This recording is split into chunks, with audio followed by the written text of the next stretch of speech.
გამოცემას მიცა ინტერვიუ და ითხოვს კითხვას, რომ საქართველოს მოსახლეობას აქვს მთავარი კითხვა, პრემიერ-მინისტრი ეთანხმება თუ არა ევროკავშირში გაწევრიანებას, რეალურად ამის არის დაინტერესებული თუ ის უბრალოდ აკეთებს მსგავს განცხადებებს, პრეზიდენტის ამ კითხვას რას უპასუხებს თქვენ პარლამენტის თავმჯდომარე?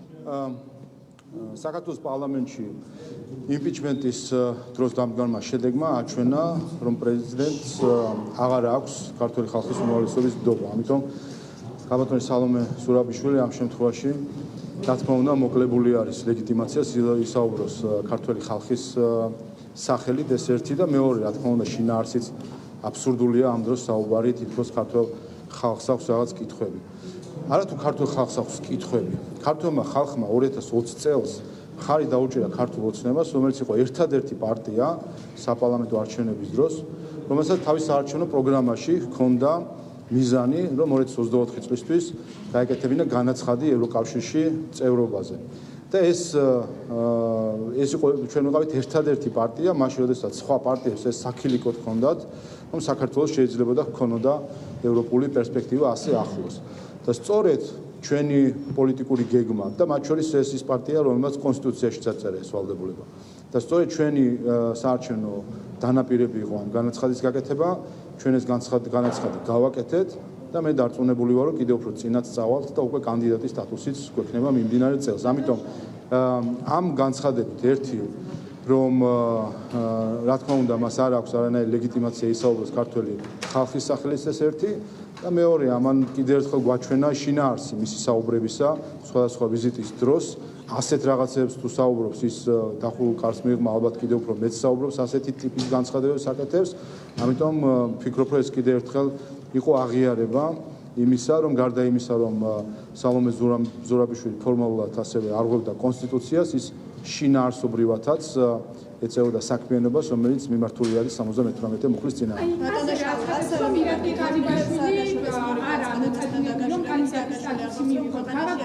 დივერსიული ჯგუფების შემოსულები, რომლებიც საპირებენ არეულობას დესტაბილიზაციას და ამ არეულობის დროს ხელისუფლების ხელშეაღებას, აი სუსის განცხადებაც გვახსოვს. ეს განცხადება რას ნიშნავს, როცა სააკაშვილი საუბრობს დივერსიული ჯგუფების ქვეყანაში მართლასთან დაკავშირებით? ერთ-ერთი დივერსია ჩვენ რაც ვნახეთ, ეს იყო 2022 წლის ოქტომბერში, როდესაც მიხეილ სააკაშვილი შემოიპარა კონტეინერით საქართველოში. ზუსტად ეს იყო დივერსიული ქმედება, რომელიც უცხო ქვეყნის სპეცსამსახურის მიერ იყო დაგეგმილი და მიხეილ სააკაშვილი, როგორც უცხო ქვეყნის სპეცსამსახურის მიერ მართული ადამიანი, ესე შემოაპარეს კონტეინერით არჩევნებამდე 2 დღით ადრე, იმისთვის რომ ქვეყანა აერიად დესტაბილიზაცია მოეხდინათ და ზუსტად ის, რასაც ის საუბრობს, ვითომ სხვა ჯგუფებზე თუ ადამიანებზე, სინამდვილეში ეს არის იმის აღწერა, რაც იყო გეგმა მისი და იმ სპეცსამსახურებისა, რომელიც მას მართავენ. ასე რომ დივერსიაზე ვინ და მიხეილ სააკაშვილი უცხო ქვეყნის მოქალაქე, რომელიც კონტეინერით შემოიპარა საქართველოში, ამასაუბრებს.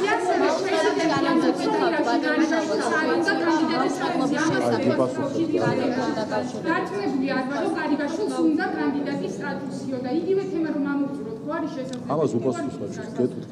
აი არ ვარ დარწმუნებული. ქართული ხალხის სახელით არ უნდა საუბრობდესო და თვითონ პერსონალურად პრეზიდენტი ამბობს დასავლურეთიასთან, რომ მე არ ვარ დარწმუნებული, რომ ჩვენ ქვეყნის პრემიერ-მინისტრს უნდა რომ წლის ბოლოს საქართველოს ჩვენი ამოცანა არ არის დავარწმუნოთ სალომე ზურაბიშვილი. ჩვენი ამოცანა არის დავარწმუნოთ ქართული ხალხი და ჩვენ სწორედ ამ დარწმუნებით ქართულმა ხალხმა 2020 წელს მისცა ჩვენ საარჩევნო პროგრამას ხმა, რომლის მთავარი მიზანი იყო ევროკავშირში წევრობაზე განაცხადის გაკეთება და სწორედ ამ მთავარ საარჩევნო მიზანს ვასრულებთ ჩვენ იმ დანაპირებს, რომელიც მიცემული ჰქონდა.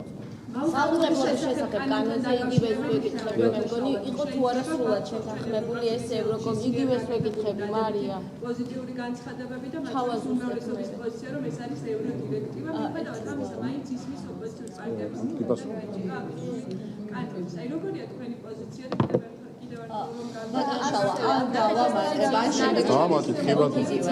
იმასაც ამბობს, რომ კითხვის ნიშნის ქვეშ აყენებს, რომ შესაძლოა ეს ყოფილიყო შეთანხმებული სრულად პარტნიორებთან, ზოგი ამბობს, რომ ევროდირექტივა არის, მაგრამ შინაარსი იმდენად მიუღებელია, რომ არ უნდა ყოფილიყო მიღებული ზოგადად ეს პროექტი, რეალურად რასთან გვაქვს საქმე, უხამსობის ნაწილზე ქონდათ მათ აქცენტი, რომ ეს არის ევროკავშირის წარმომადგენლობის მიერ გაკეთებული განცხადების შესახებ დღეს თქვენს ერთ-ერთ თანაგუნდელს ვკითხეთ და მან თქვა, რომ თუ კი ოფიციალური პოზიცია იქნება, რომ კონკრეტული ჩანაწერი არის წინააღმდეგობრივია, ჩვენ მზად ვართ, რომ ესე განვიხილოთ და შემდეგ ჩასწორდეს. აი თუ არის გავლილი გუნდში, თუ გქონდათ კონსულტაციები და მართლაც გამოთქვამთ თუ არა მზაობას, რომ თუ კი ევროკავშირიდან იქნება შესაბამისი დავუშვათ განცხადება გაკეთებული ოფიციალური წერილი თუ ასე შემდეგ, მართლაც აპირებთ თუ არა ამის შეცვლა. რაც შეეხება მაუწყებლის შესახებ კანონში შეტანილ ცვლილებას, ამას ჩვენ შეგნებულად ვიკავებდით თავს, ვინაიდან კანონპროექტის მიღების პროცესი იყო და ხედავთ ჩვენ რომ იყო მცდელობა საბოტირების და კიდე ერთი რეკომენდაციის ჩაგდების სურვილი იყო, ამიტომ ჩვენ არ გვინდოდა ხალხს გამძაფრება საკითხის და საგნობრივი განხილვა ქონდა, თუმცა ვფიქრობ რომ ევროკავშირის ელჩის განცხადებამ ყველაფერს მოფინა ნათელი ამ პროექტის ყოველი სიტყვა, ყოველი მძიმე, ყოველი წერტილი შეთანხმებული იყო ევროკომისიასთან. მთლიანად ეს პროექტი შემუშავდა ევროკომისიასთან მჭიდრო თანამშრომლობით და მე რამდენჯერმე უკვე გადავხადე მათ მადლობა და ახაც მინდა ვისარგებლო ამ შემთხვევით და გადავხადო მადლობა ძალიან ნაყოფიერი თანამშრომლობისთვის. ყოველი სიტყვა, ყოველი მძიმე, ყოველი წერტილი შეთანხმებული იყო ევროკომისიასთან და ასე ვიმუშავეთ და სხვა ჩვენს ვაგრძელებთ საკითხებთან დაკავშირებით ევროკომისიასთან მუშაობას. რაც შეეხება უხამსობის საკითხს. აი ესეც აჩვენებს რამდენად არაკეთილსინდისიერი არიან ხალხი, რომელიც თავს საზოგადოებაში ექსპერტებად წარმოაჩენენ ხოლმე და როდესაც უმალავენ საზოგადოებას სიმართლე რა არის. ტერმინი თითქოს რომ უხამსობა ტერმინი რას ნიშნავს, როგორ უნდა გავიგოთ და ეს არის პრობლემა. ეს ტერმინი ამ კანონში არსებობს იმ დღიდან, როდესაც ის იქნა მიღებული. 2005 წლიდან 20 წელია უხამსობა საქართველოში რეგულირებული არის. 20 წელი. ასე რომ აქ საუბარი თითქოს რაღაცა მოხდა ჩანაწერის გაკეთება, პანიკის აწევა მოხდა, ეს ყველაფერი იყო ერთადერთი მიზანი ქონდა, ეს იყო ჩაშლა პროცესისა ამ პროექტის მიღებისა, იმისთვის რომ რეკომენდაცია არ შესრულებულიყო. მე შევახსენებ ყველას და განსაკუთრებით მედიის წარმომადგენლებს, ეს პროექტი თავისი ასეთი ძირითადი შინაარსით 2018 წელს იყო უკვე მზად და მაშინაც ამ აქტორებმა რამდენიმე NGO-მ და მედიამ ჩაშალა ამ პროექტის მიღება, ანუ დირექტივის თან დაახლოება, სწორედ ასეთი პანიკური მოტივებით. და ჩვენ ამის გამო დავდექით შარშან საფრთხის ქვეშ, რომ გავრიცხულიყავით კრეატიული შემოქმედებითი ევროპის ფონდის დაფინანსებიდან.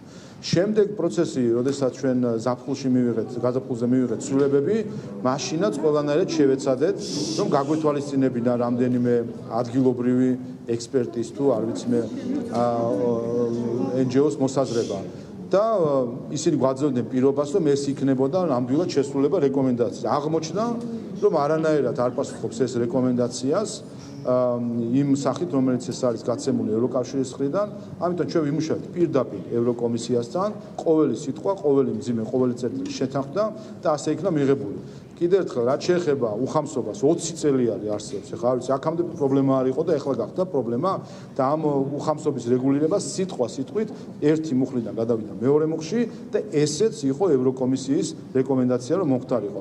რაც შეეხება შიშებს იმპლემენტაციის დროს, ეს არის ძირითადად რადგან ცდილობენ გამახვილებას ყურადღების შიშებს. რა თქმა უნდა, ნებისმიერი რეგულაცია უნდა განხორციელდეს კეთილსინდისიერად და კანონის შესაბამისად და თავისთავად, როგორც ევროკავშირი, ისევე ჩვენ პარლამენტი დავაკვირდებით, როგორ მოხდება ამ რეგულაციების შესრულებას. აქ გამჭვირვალეა მთლიანი პროცესი, ყველა აქ ხართ ამას დაინახავთ. ჩვენ ევროკომისიასთან ამ საკითხებზეც, სხვა საკითხებზეც ვაგრძელებთ თანამშრომლობას და ასეთი სახის ინიციატივებს სწორედ მათთან შეთანხმებით.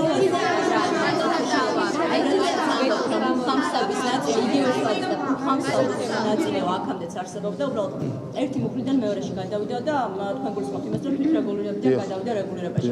აი ევროკავშირის წარმომადგენლობა ამბობს, რომ ეს ევროდირექტივის ნაწილი არ ყოფილა. თქვენი თანაგუნდელი ამბობს დღეს თქვა, რომ ევროკავშირისგან თუ იქნება ოფიციალური წინადადება, შეიძლება მათ გაითვალისწინონ, კი არ გაითვალისწინონ მткиდა. რაც შეეხება დირექტივებს ევროკავშირის და მათ იმპლემენტაციას ქართულ კანონმდებლობაში. რა თქმა უნდა, კანონი მთლიანი დირექტივის ასლი არ არის. დირექტივა არის მინიმალური სტანდარტი, რაც უნდა არსებობდეს და იქნება ეს მაუწყებლობის შესახებ კანონი თუ ნებისმიერი სხვა კანონი, სადაც დირექტივების იმპლემენტაცია ხდება, იმას რა თქმა უნდა დაშენებული აქვს სხვა საკითხებიც. ახლა ამ კანონის შეიძლება 10%-ია დირექტივა, დანარჩენი შიდა კანონმდებლობა არის და კიდევ ერთხელ უყურე 20 წელი ხო პრობლემა არ ქონია ამ ტერმინს. ჯერო ტერმინს უყურეთ შევხედოთ არის. აქ ორი საკითხი. ერთი არის არსი, მეორე არის პროცედურა. არსი არის რომ უხამსობა უნდა იყოს რეგულირებული. აქ გაგრძელვაზე კი არის საუბარი. აქ შეეხება იმას, რომ არასრულწლოვნების დაცვაზეა საუბარი. ეს უხამსობა წერია წინადადებაში, რომელიც იწყება სიტყვით პორნოგრაფია. ეს ამ კონტექსტშია ნახსენები და არა სხვა კონტექსტში, რომელზეც საუბრობენ ხოლმე. ეს არის არასრულწლოვნების დაცვისთვის, რომ უნდა მოხდეს მხოლოდ რეგულირებული შესაბამისი ნიშნის ასაკის მითითები და ასე შემდეგ. ამას ეხება უხამსობა. აქამდეც 20 წელი იყო რეგულირებული უხამსობა და მიუღებელი შესაბამისად.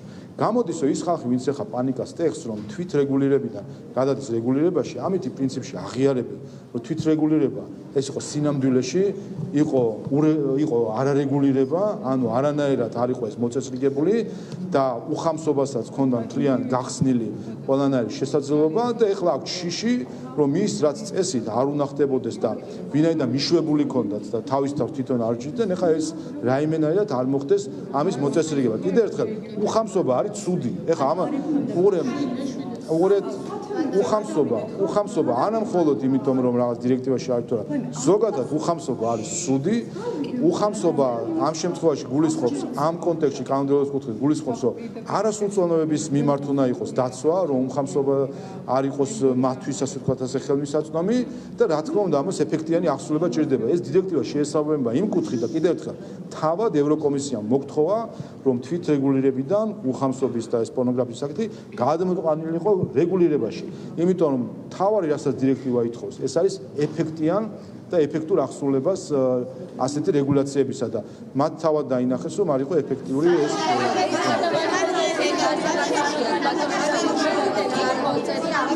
ხო რა შეეხება ეს საკითხი დავასრულო რა შეეხება პრეზიდენტის საკითხს ხო რა შეეხება ვეტოს მე იმედი მაქვს რომ მალე მოაწევს ხელს ამ კანონს ვინაიდან კიდევ ერთხელ დაადასტურა და საღიაზრის დონეზეც გასაგებია უკვე ოპოზიციას ადასტურებს რომ დირექტივიდან მომდინარეობს ეს ყველაფერი მიუხედავად იმისა რომ ერთი კვირა ქონდა ჩვენ დეზინფორმაციული კამპანია ოპოზიციისგან და რამდენიმე NGO-s მხრიდან თითქოს ეს იყო არ შეესაბამებოდა დირექტივას და პირდაპირ დეზინფორმაციული კამპანია იყო ახლა მე მგონი ისედაც ცხადია და იმისთვის რომ სპეკულაციები დასრულდეს მნიშვნელოვანია რომ ხელი მოეწეროს დროზე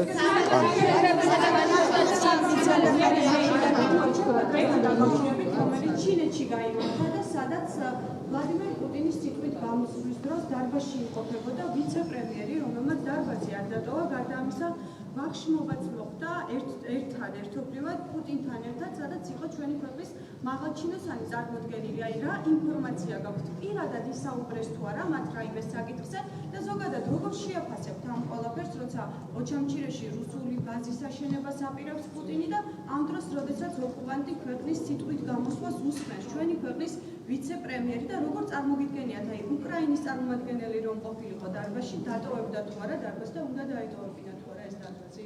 საქართველოში 2008 წელს აგრესია განხორციელებული იყო, როდესაც უკრაინული არმია 2010 წლის 9 მაისს რუსულ არმიასთან ერთად აღნიშნავდა 9 მაისის დღესასწაულს, ასე ვთქვათ. ასევე არ ვიცი შედარებები უკრაინა-საქართველოსი არ მგონია საქართველოს საზიანოთ იყოს ზოგადად ისტორიულ ჭრილში რუსეთთან მიმართებაში. რაც შეეხება თავად ამ ღონისძიებას, იცით რომ ეს იყო ჩინეთის ხელმძღვანელობის მიერ მოწყობილი ღონისძიება, რომელსაც ეწოდებოდა საქართველოს, სხვა შორის ეწოდებოდა ევროკავშირის 12 ქვეყნის წარმომადგენელი. ამიტომ აქ ამ კონტექსტში წარმოჩენა თითქოს ამ დიდ ღონისძიებაზე, სადაც ბევრი ადამიანი ესწრებოდა, მათ შორის ევროკავშირის წევრი ქვეყნები ესწრებოდნენ ამ ღონისძიებას, რომ ეს ამისი წარმოჩენა ვიზუალიზაცია თითქოს აქ რაღაც ონხრივ რაღაც კონტაქტზე საუბარი, აი ეს არის манипуляციის კლასიკური მაგალითი. ჩვენი ჩინეთს რა დემარში უნდა გამოუწოდოთ, ჩინეთს უნდა გამოუწოდოთ. კიდევ ეს არის ჩვეულებრივი სპეკულაცია და манипуляცია არის. სხვა შორის გაეროშიც არის თუ კარგად გახსოვთ, რუსეთი წევრი და გაეროშიც ესწრებიან სხვადასხვა ქვეყნის წარმომადგენლები.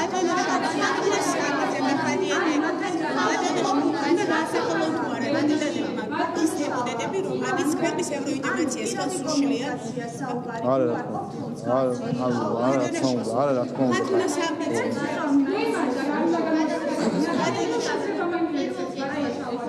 ჩვენ დემარში კი რუსეთთან გვაქვს დიპლომატიური ურთიერთობა შეწყვეტილი რა დემარშებზეა საუბარი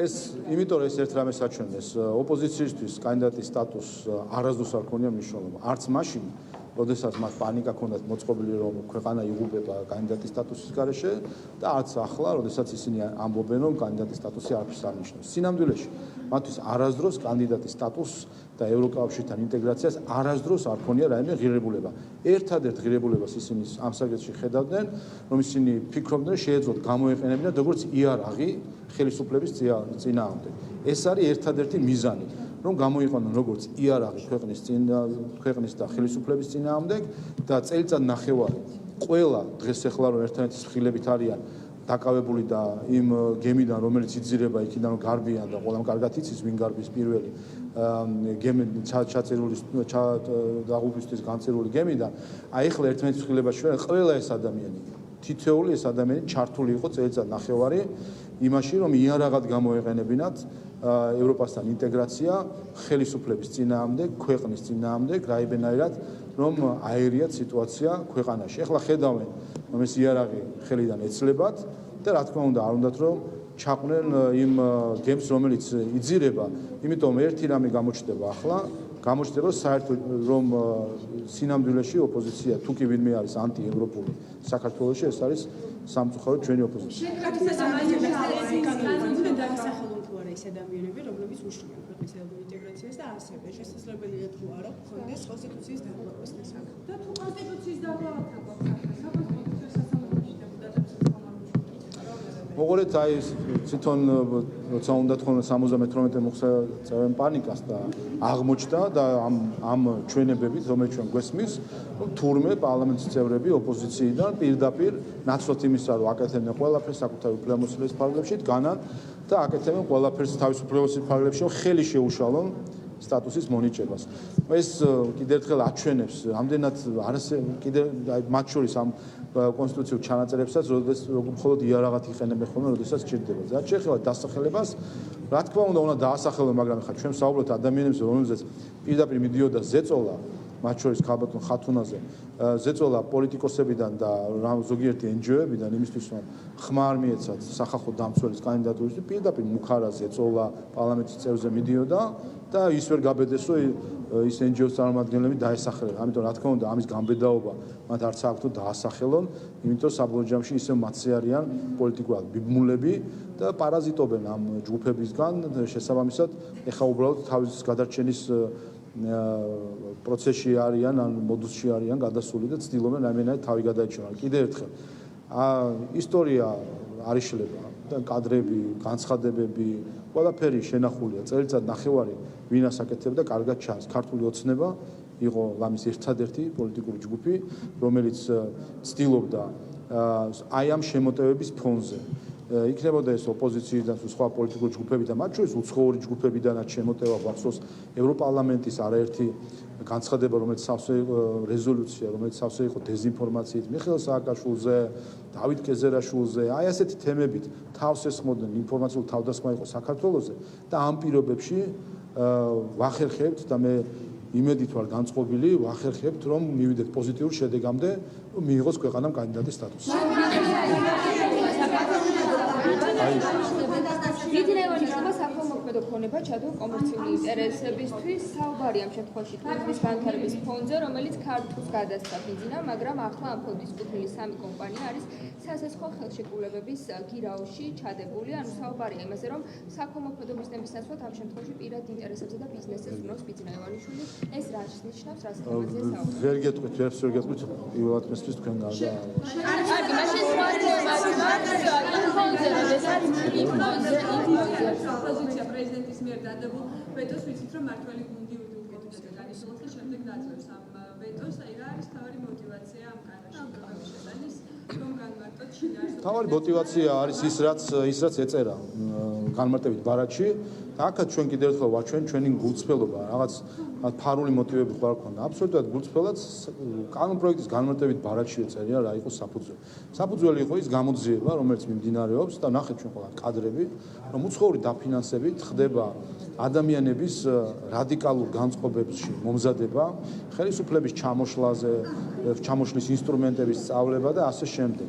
და ამიტომაც ჩვენ დავაინიციეთ ეს პროექტი, მათ შორის გამომდინარე იმ საფრთხეებიდან, როდესაც იყო იქ საუბარი, რომ შეიძლება და ადამიანების სიცოცხლეს და ჯანმრთელობას შექმნოდა საფრთხე აქციების საფარ ქვეშ და ჩვენ ეს ვნახეთ, ჩვენ მარტში არ ვნახეთ მოლოტოვის კოქტეილით მორბენანი ხალხი, რომელიც ცოცხლად წვავდნენ სხვა ადამიანებს და ცდილობდნენ ამას.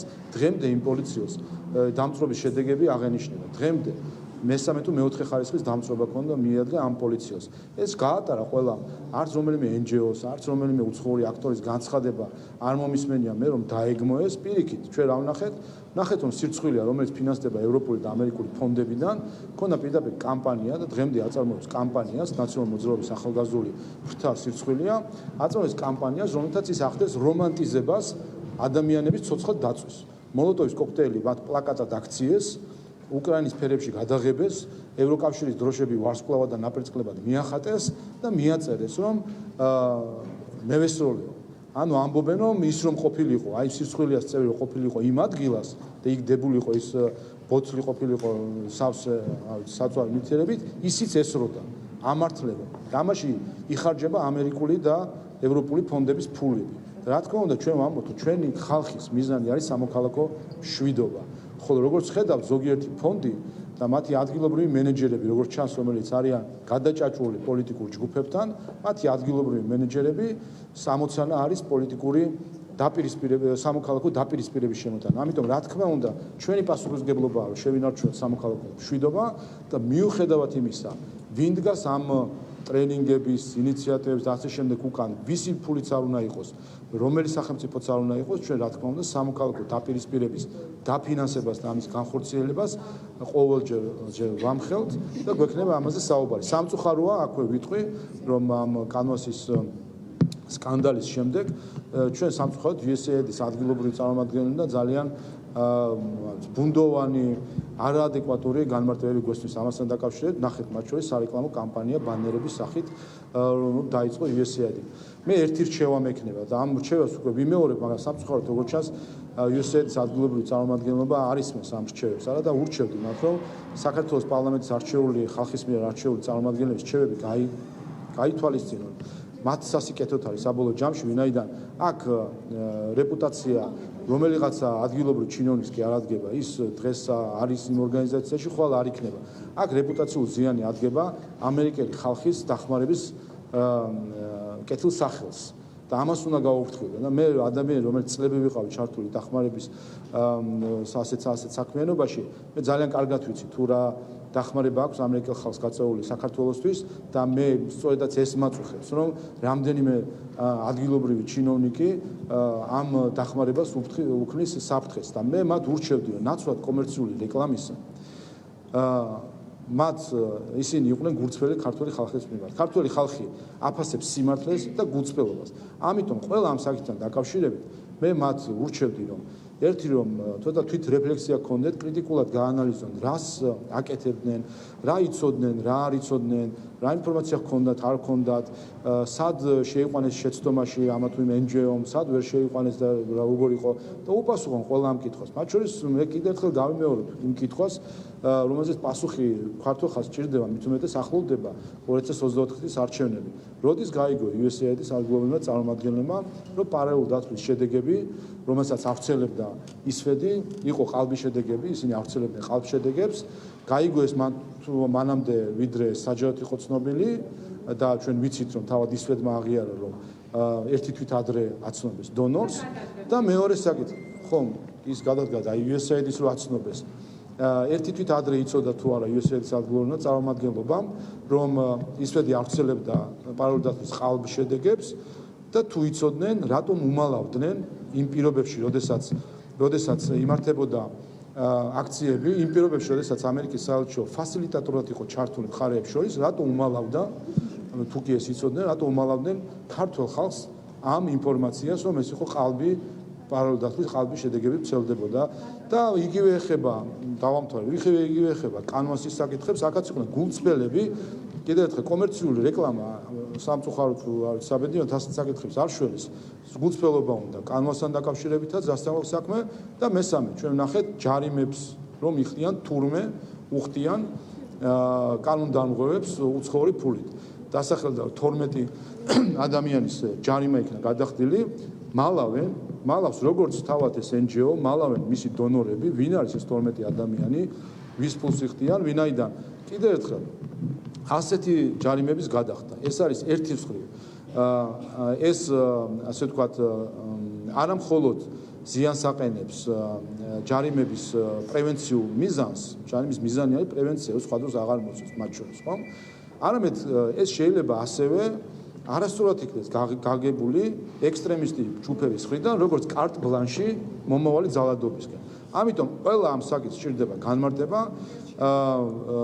პრობლემაზე თვალის დახუჭვა პრობლემას არ წყვეტს. ამიტომ მე კიდევ ერთხელ დაჟინებით ურჩევდი ყველა უცხო ფონდს, მათ შორის ახლა დაემატა EED, ევროპის დემოკრატიის ფონდი, რომელიც ისედაც ვიცით, რომ რადიკალებს აფინანსებს დროას სახით და ახლა გაირკვა, რომ თურმე ჯარიმის ფულებსაც აფინანსებს და ამითი კიდევ ერთხელ ახალისებს რადიკალის საქართველოს. როაზე უნდა გითხრათ,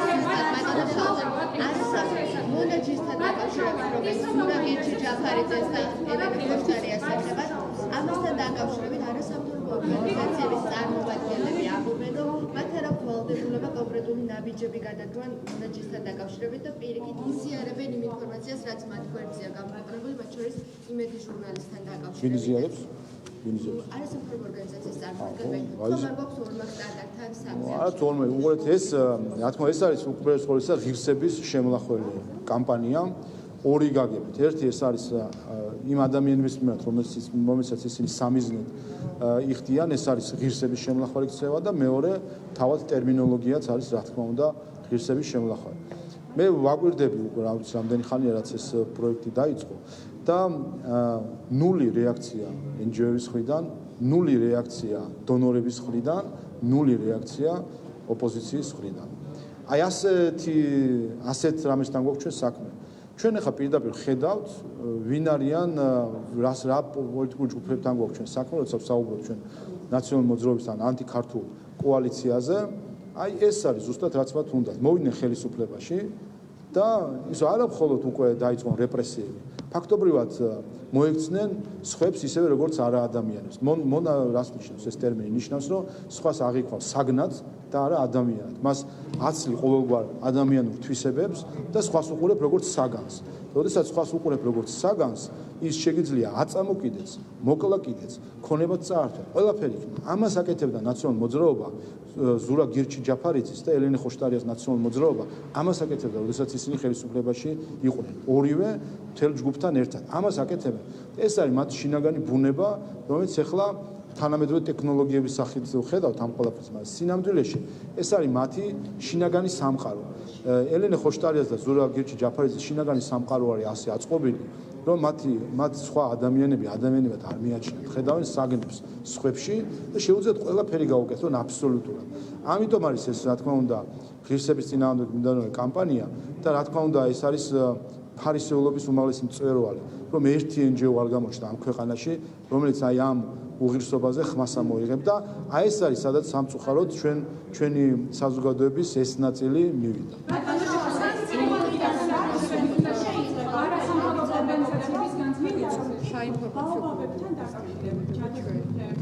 რომლებიც ბიძინა ივანიშვილის საქართველოში ჩამოიტანა უკვე და იმისათვის, რათა ბიძინა ივანიშვილის ეს ბაობაბები მივიდნენ დანიშნულების საწყებას, გადაიკეტა გზები, დაზიანდა მათ შორის გზების ნაწილი, ელექტროენერგია შეუწყდათ ადამიანებს და ივანიშვილის სურვილის ასასრულებლად ფაქტობრივად მთელი სახელმწიფო ინფრასტრუქტურული და არა მხოლოდ რესურსები არის გამოყენებული.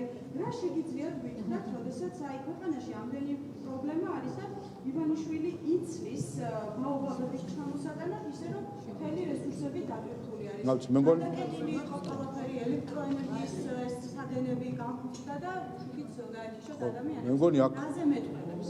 აქ არაფრის სიახლე არ არის, არ ვიცი ატოცოთ ამ სიახლის წარმოქმნას.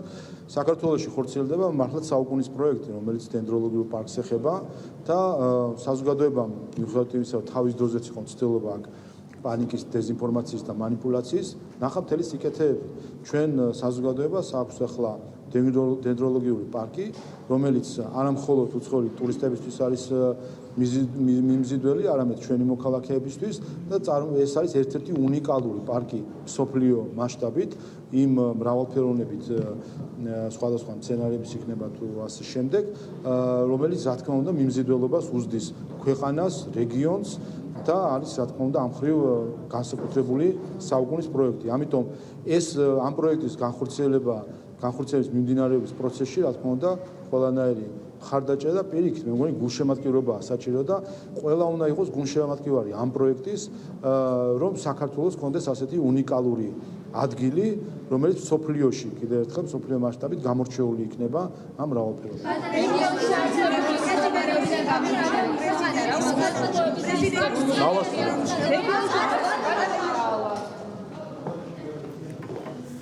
პირდაპირ ეთერში უსმენდით შალვა პაპუაშვილს, ჩვენ ვიწყებთ გამოშვებას. ვინ არიან კონსტიტუციის დამრღვევი ოპოზიციონერები, რომლებიც ერთ წელზე მეტია ევროსტრუქტურებში